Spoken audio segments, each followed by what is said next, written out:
Hello and welcome. Now in this course, we will focus on different levels of output that you can use with your design creations in Canvas. So as an example, if we were to go into one of our previous designs, we can publish this in different levels of output.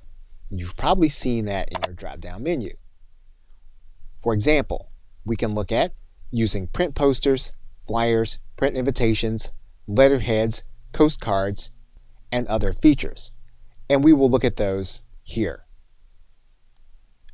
You also may have seen certain features that are only part of the Canva for Work bundle. And because that's a paid level, you may want to see what it's like before you pay for Canva.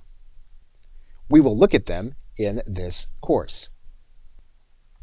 And then we'll walk through an example of starting with a goal in mind, such as a Pinterest pin, a business card, a Facebook event, and a YouTube thumbnail. And we'll walk through that process to produce the element that we're looking for. Okay, so with that, thanks, and I'll see you in the first video.